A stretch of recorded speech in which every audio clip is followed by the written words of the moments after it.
She can do many things perfectly. One thing she can't do is subtlety. Welcome back to a Levity Books review. My name is Liam and I hope you're reading well. So, new setup, I'm back in my old room, and this is a book I read last week. I'm going to just hit you straight with a new book review, Patti Smith's Devotion. So it was released in 2017. My cousin bought it at an event in New York, 2019. Unfortunately, she wasn't signing, so it's unsigned. And I'm just going to hit you with the lowdown. This book is it's an experimental piece of fiction. It's an attempt at recreating devotion between two people who no longer exist. So Patti Smith was really interested in Simone Weil, a French philosopher who was rarely unknown until recently. She had a very spiritual angle and she wasn't appreciated in her time except by very few. One instance is Albert Camus, the other French philosopher people generally know more about, who admired Simone Weil's works. And what Patti Smith wanted to do is she wanted to recreate both of these philosophers as fictional characters and try and recreate the relationship between them. What would happen if they met?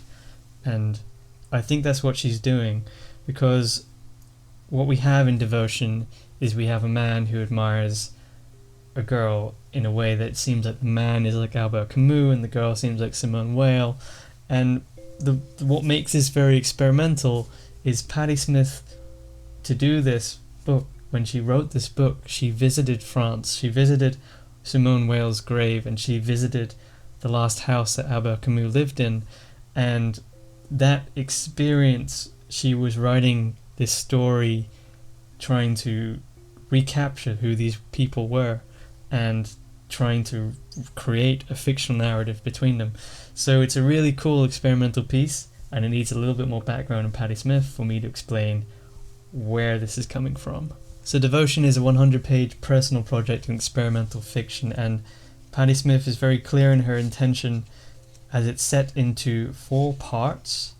The first part, if I can just find the title page, bear with me.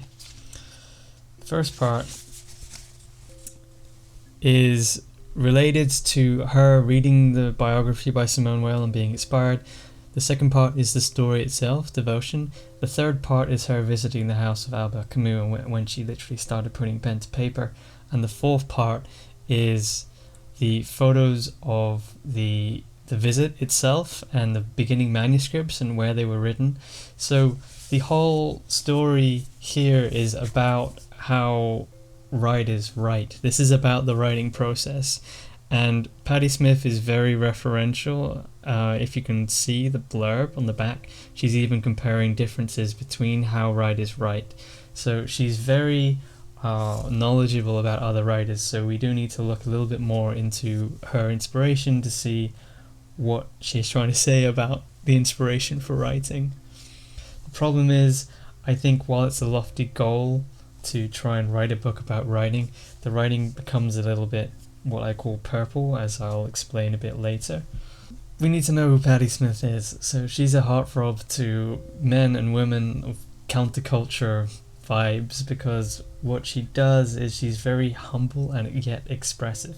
She's like the female version of Bob Dylan, or Bob Dylan is like the male version of her, and that rings true in that she was giving the recital for Bob Dylan's Nobel Prize. They met in the same scene in New York City.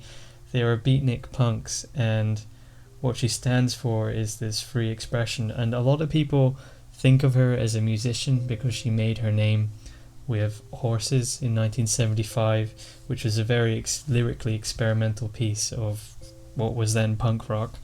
But I think she's more of a poet, and I like to think of her in that way, that she's more of a poet, because in reading Just Kids, which is one of my favourite books of all time, phenomenal book, won the National Book Award 2010, best biography I know and best book about music that I know.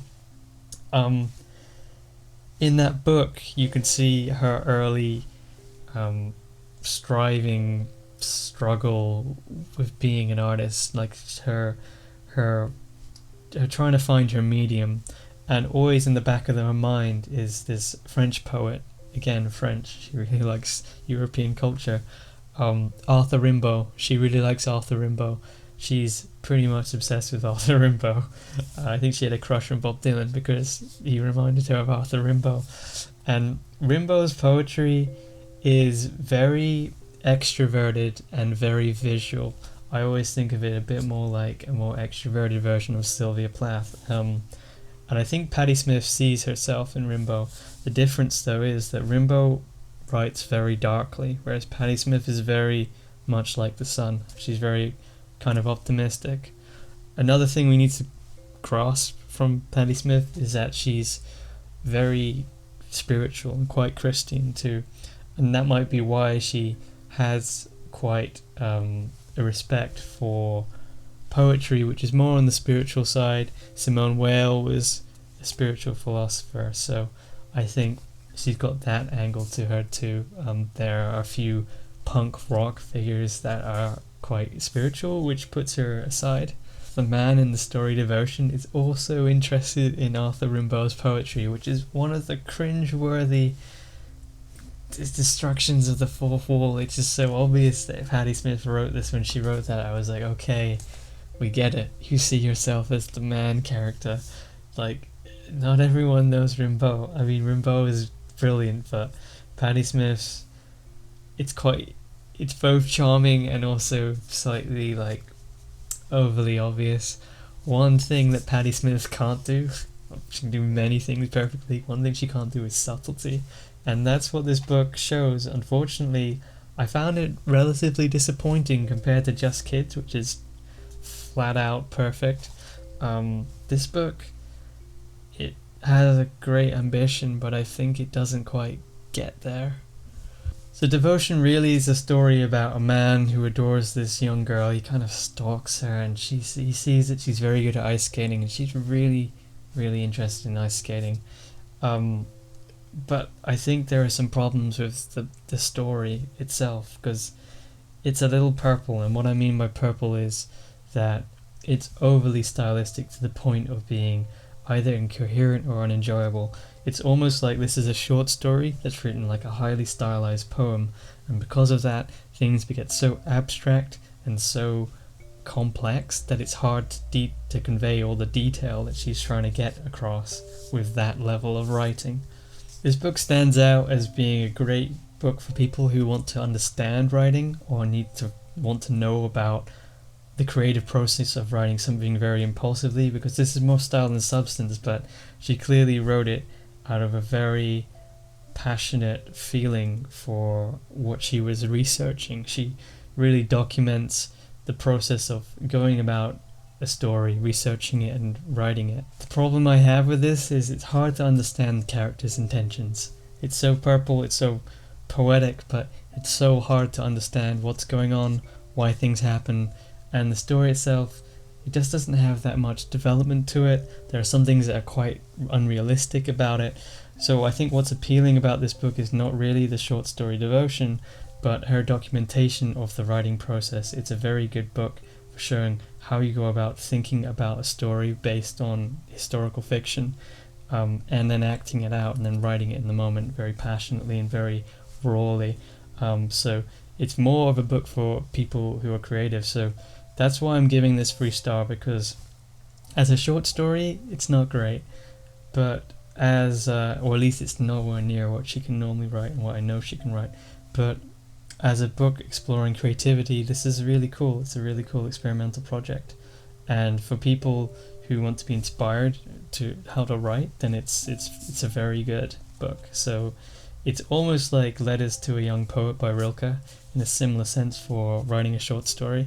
However, somehow I think Rilke communicates some more universal and themes about writing and gets it across more passionately. So this is much more of a very particular nuanced story about French culture that I think is less widely applicable. But yeah, all in all, it's great. I'm still going to keep reading Patti Smith.